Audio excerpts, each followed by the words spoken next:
कि आज़ादी के बाद मध्य प्रदेश, तो यह 1956 में मध्य प्रदेश के नाम से अस्तित्व में आया था। इसका नामकरण किसने किया था? उस समय के तत्कालीन प्रधानमंत्री पंडित जवाहरलाल नेहरू। करेक्ट। तो 1 नवंबर 1956 को नवगठित राज्य की राजधानी भोपाल उस टाइम पर बनाई गई थी। हाँ, भोपाल, ये नया विधानसभा आप लोग देख रहे हो, ये भोपाल ही में।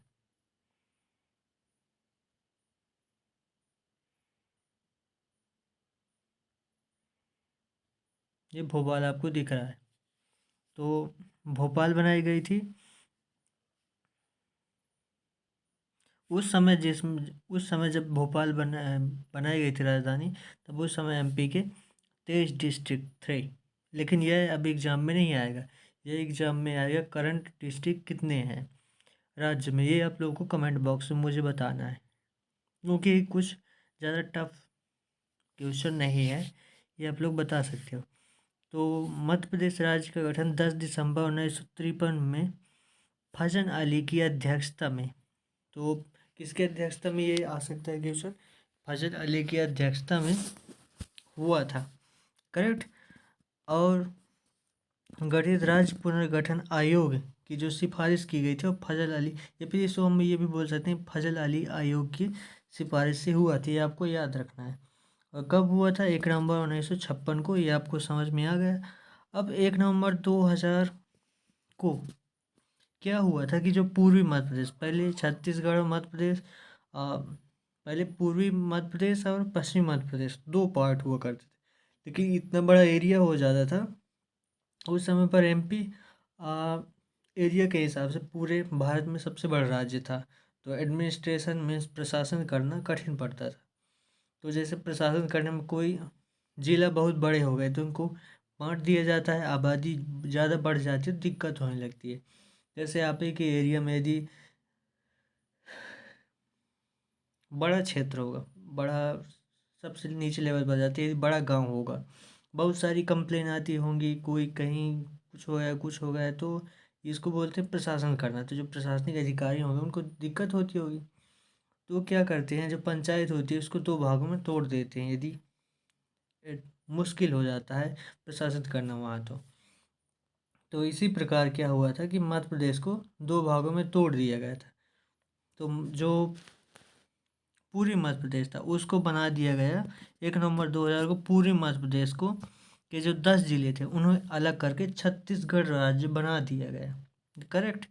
और जो शेष जो एरिया बचा मध्य प्रदेश है उसको मध्य प्रदेश ही नाम रखा गया। तो इसमें एक और क्वेश्चन आ सकता है कि यह 1 अप्रैल 1999 को जिला सरकार की अवधारणा अपनाई गई थी एमपी में। पहले डिस्ट्रिक्ट गवर्नेंस नहीं होती थी, मतलब जिला पंचायत, फिर बाद में उसको डाला गया 1 अप्रैल 1999 को। करेक्ट। और कब अलग कर दिया गया सीजी? 1 नवंबर 2000 को। ये आप लोगों को 3 क्वेश्चन यहाँ से समझ में आ गए। हाँ, और चौथा क्वेश्चन ये भी आ सकता है, क्योंकि कांस्टेबल है तो ज़्यादा वो नहीं होगा, टफ नहीं होगा, तो इसमें वही जवाहरलाल नेहरू वाला। और यहाँ पास एक बोनस टिप, तो पुलिस यातायात प्रशिक्षण संस्थान की स्थापना कहाँ की गई थी? भोपाल में की गई थी। आपको याद रखना है, पॉइंट के तौर पर आप लोग नोट्स में एक साइड में लिख लेना। और वहीं दूसरा, और पुलिस वायरलेस प्रशिक्षण महाविद्यालय कहाँ है इसी से रिलेटेड? तो प्रशिक्षण संस्थान की स्थापना भोपाल में की गई थी, लेकिन इसका जो कॉलेज है जहाँ ट्रेनिंग होती है, जैसे कोई प्रशासनिक अधिकारी बना है तो उसकी ट्रेनिंग आती होती है, तो उसका पढ़ाई होती है, तो स्टडी के लिए कॉलेज होता है ना, जैसे यूपीएससी का लवासना है उसी प्रकार इसका है, इंदौर में स्थित है। ये अगला क्वेश्चन हो गया। अब दिखाता हूँ मध्य प्रदेश में पुलिस मोटर वर्कशॉप प्रशिक्षणशाला ये कहाँ स्थित है? यह है रीवा में स्थित है। तो 3 क्वेश्चन आपको याद रखने चाहिए। पुलिस यातायात प्रशिक्षण संस्थान भोपाल में है, वहीं पुलिस यातायात प्रशिक्षण महाविद्यालय कॉलेज कॉलेज जैसे सबसे बड़ा यूनिवर्सिटी क्या है? आरडीपीवी, तो आप लोग वहीं से कॉलेज यूनिवर्सिटी, तो वहीं से रखो इंदौर को। और जो संस्थान है, संस्थान को रखिए कि संस्थान जैसे कंट्रोल करते हैं पूरा इस डिपार्टमेंट से रिलेटेड। तो पूरा एमपी कौन कंट्रोल करता है? भोपाल से, कैपिटल से होती है। उसी प्रकार ये कैपिटल से इसको कोरिलेट करके याद रखिए। और वहीं पुलिस मोटर वर्कशॉप, तो वर्कशॉप मीन्स कुछ पिछड़ा हुआ एरिया होगा, तो आप इसको उठा के रखो रीवा में। करेक्ट। तो आई थिंक ये 6-7 पॉइंट आपको पूरे एकदम कवर हो चुके होंगे।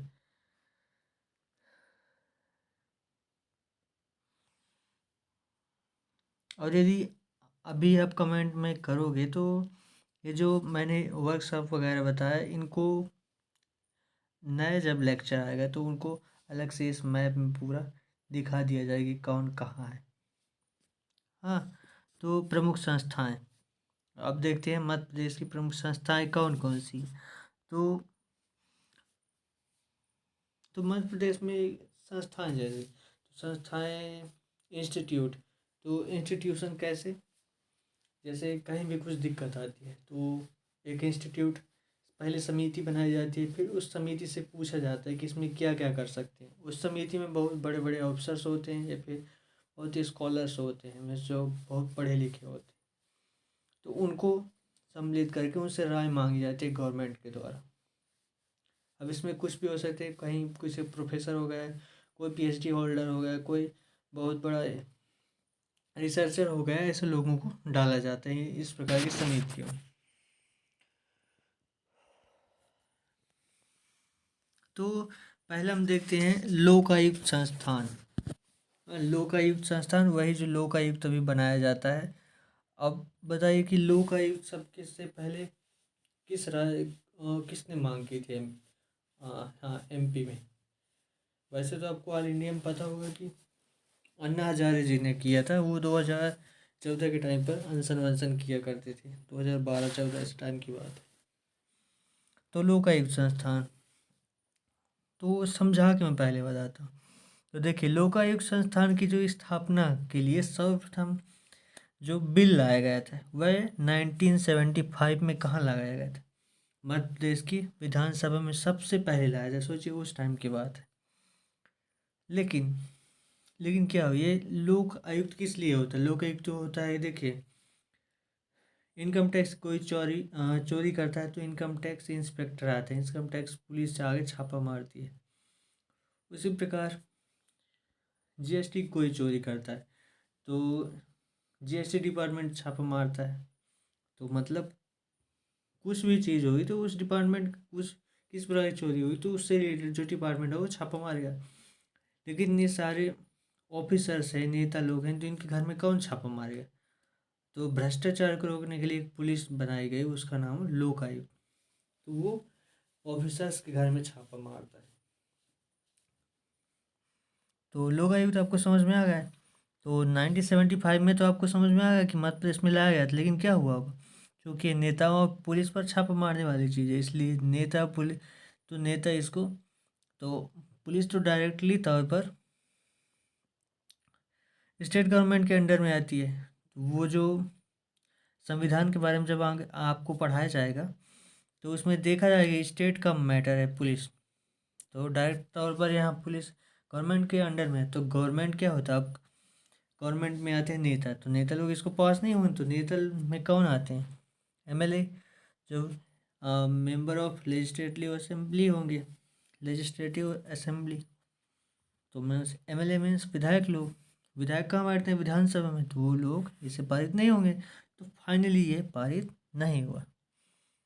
किंतु केंद्र सरकार द्वारा लोकायुक्त विधेयक में कथित संसाधनों के विचाराधीन होने के कारण इस पर राष्ट्रपति की मंजूरी नहीं मिल सकी। तो उस टाइम पे यह सेंटर में भी लाया गया था लेकिन यह पारित नहीं हुआ गया था। अब देखिए, अब नेक्स्ट पॉइंट हम देखते हैं। तो एमपी में लाया गया था लेकिन पारित नहीं हुआ था, ये आपको समझ में आ गया। उस टाइम सेंटर में भी लाया गया था लेकिन पारित नहीं किया गया। अब है भारत सरकार के निर्णय के आधार पर विधेयक वर्ष 1980 में संशोधित रूप से विधानसभा में फिर से यही विधेयक डाल दिया गया है। पर अप्रैल 1981 में विधेयक को पारित होने तथा उस पर राष्ट्रपति की मंजूरी मिलने के बाद उक्त विधेयक को लागू कर दिया गया है। तो यह कब लागू कर दिया गया? अप्रैल 1981 में लागू कर दिया है। तो आपको यहाँ पास केवल एक चीज़ याद रखना है कि लागू कब किया गया एमपी में लोक आयुक्त जो बना के लागू कब किया गया है? ये किया गया अप्रैल 1981 में। केवल यही जितने पॉइंट बताया हूँ यही आपको लागू कर दिया गया। क्या लागू कब किया गया, पेश कब किया गया था, यही बस जो आपको सन होती है ये आपको याद रखना है, बाकी कुछ नहीं याद रखना है। तो अब है लोकायुक्त एवं उप लोकायुक्त अधिनियम 1982 लोकायुक्त एवं उप लोकायुक्त विशिष्ट व्यक्तियों के संबंधित जांच कर सकेंगे। इसमें वही है, छापा मार सकेंगे, छापा मारो वाला काम है। या आई थिंक आपको पूरा समझ में आ गया होगा लोकायुक्त। तो अब लोकायुक्त से कोई भी क्वेश्चन आए, आई थिंक आप उसमें से कुछ भी छूटना नहीं चाहिए। यदि कुछ भी छूटता है तो आपको गलती है, और कोई भी डाउट रहता है तो आपकी गलती है। आप लोग डाउट है तो आप लोग मुझे बताया, आई विल क्लियर इट। अब है राज्य सतर्कता आयोग को देखते हैं। अब ये राज्य सतर्कता आयोग क्या होता है?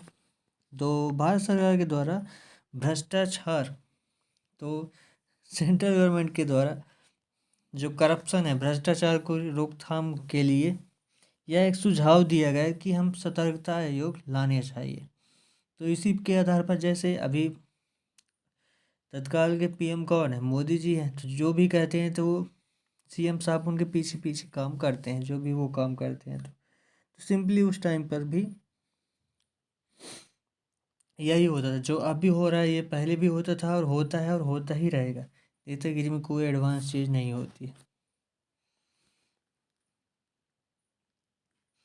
तो पहले मैंने आपको बताया, पहले एक समिति गठित की जाए किसी भी मुद्दे पर, फिर उसकी सिफारिश लिया जाए कि भाई जांच बना के दो आप, किसमें क्या क्या आप हम कर सकते हैं।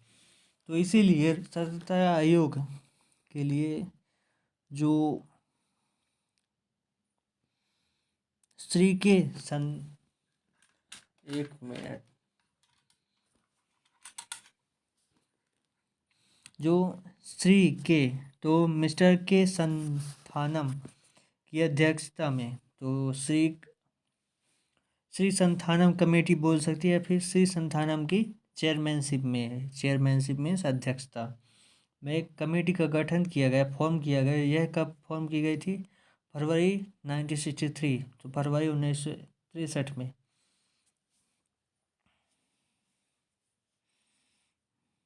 जिसकी सिफारिश के आधार पर राज्य सतर्कता आयोग की स्थापना का निर्णय लिया गया। अब चूँकि यह केवल सतर्कता आयोग अभी आपको मिलेगा नहीं, तो जो सतर्कता आयोग है केंद्र सरकार द्वारा लागू निर्णय ले लिया गया इसको लागू करने के लिए। बट इसी को देखते हुए पीछे पीछे चले हमारे एमपी, और मतलब मध्य प्रदेश चला, और 1 मार्च 1964 को फिर एक साल बाद, तो फिक्स 1 ईयर बाद 1964 को 1 मार्च को देश में भी सतर्कता आयोग की स्थापना कर दी गई। और ये अभी भी लागू है, बट इतना ज़्यादा चलन में नहीं है।